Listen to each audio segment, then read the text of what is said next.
7:36 here, Big 550 KTRS. Senator Roy Blunt is joining us live from Washington, D.C. Good morning, Senator Blunt. Morning. How are you this morning, McGraw? We're doing great. Tell us about this manufacturing bill that you've co-sponsored that's getting some attention. Well, it is, and what this bill would do would be to allow us to take more advantage of new technologies, to public-private partnership. I think we'll be able to mark that bill up in the Commerce Committee in the next couple of weeks, and then we'll see. It's certainly it's one of the things that we can do that allow us to make things again, combining that with more American energy and all the great opportunities we have in front of us. We just need to make a few of the right decisions here to see a real resurgence in an America that once again is the manufacturing leader of the world, and I think this bill happens to be one of those things, and so do lots of other groups and organizations, from labor groups to all kinds of economic and manufacturing groups. Any opposition to this, do you see? I mean, how hard will this be to get through, considering the climate in Washington, D.C. these days? Well, anything is pretty hard to get through now. I think this is one of those bills that 10 years ago would have been probably done almost on the suspension or the consent calendar. But anything now is hard to do. We need to break out of that mold to where we can't do things that people agree on. This is a bill that I'm sure the president would sign if it got on his desk. It has bipartisan support.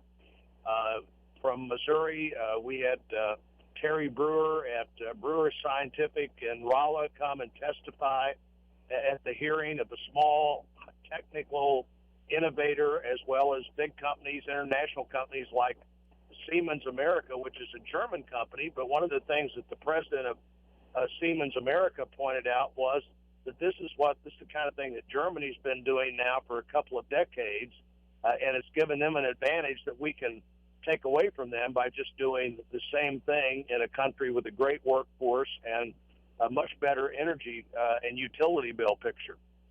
Senator Blunt, lots has been said about the Affordable Care Act and people signing up, delaying it, keeping the deadline open longer.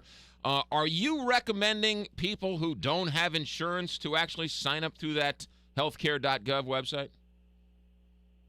Well, I think people who don't have insurance should have insurance if there's any way they can. Of course, I think there were a lot better ways to find insurance for people. In fact, some of my colleagues who are Democrats who voted for this bill are now talking about the things I've been talking about for a long time, like buying insurance across state lines, having a bigger marketplace, not a smaller marketplace.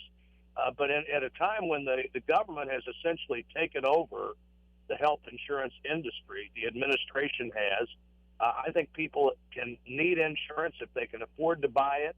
If that's their only access point, that's what they have to do. I don't think that's the best situation we can have, but it's the situation that we have right now in the country. And what I'm finding is people go to that exchange and either they can't afford to buy the insurance, and when they finally get a policy they can afford to buy, it has such high deductibles that for most families it's as if they didn't have insurance.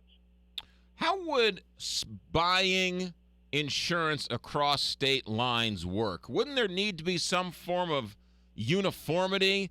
I mean, what's the point of me buying a policy in Arizona? My doctor here isn't on an Arizona plan.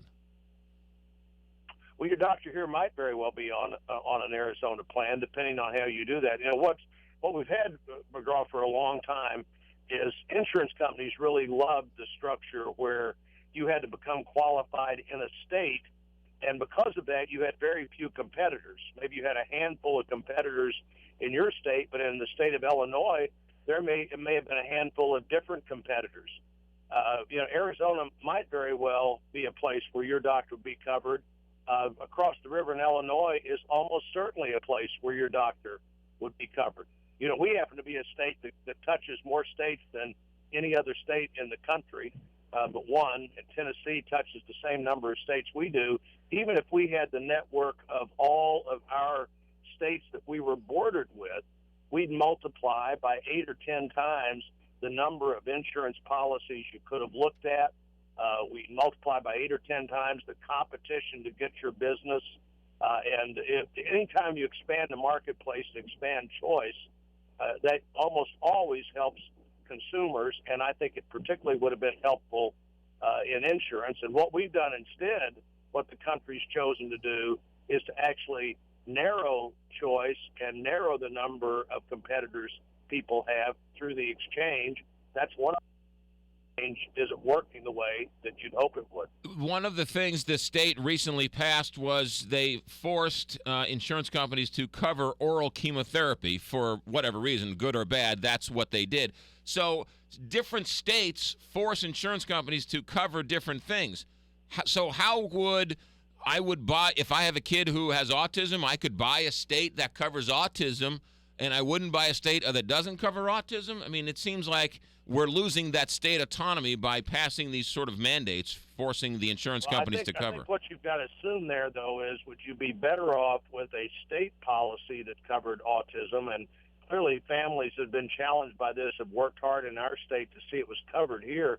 But if you have the marketplace with all the families in America that wanted that kind of policy, you could find that kind of policy, I'm convinced. But you made a good point here, which is one of the other resistance to buying across state lines has always been, but we know how to get something done or not. In Jefferson City, we don't understand quite whether that policy would be available nationwide. I think the point is it would be, and you'd actually be looking at a whole country full of people that either were concerned that they might need that coverage or did need that coverage. And when you need that coverage, you remember you needed a different.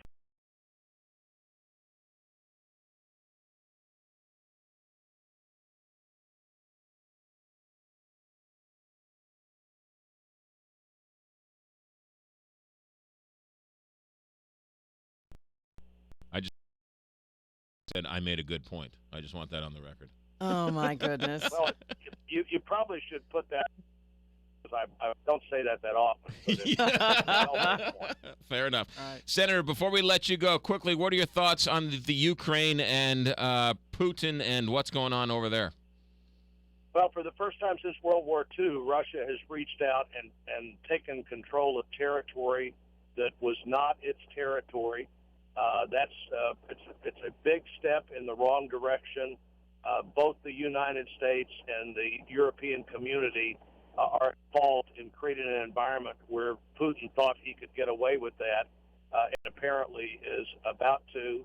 I think whether it was the mistakes we made in Syria, where we let Assad continue to do terrible things every day with Putin as his principal protector, or the missteps in Iran, we have established a principle here where at least Putin believes, and I'm afraid many other of our adversaries believe, the United States of America is no longer interested in a world where the rule of law prevails rather than the rule of whoever has the most weapons.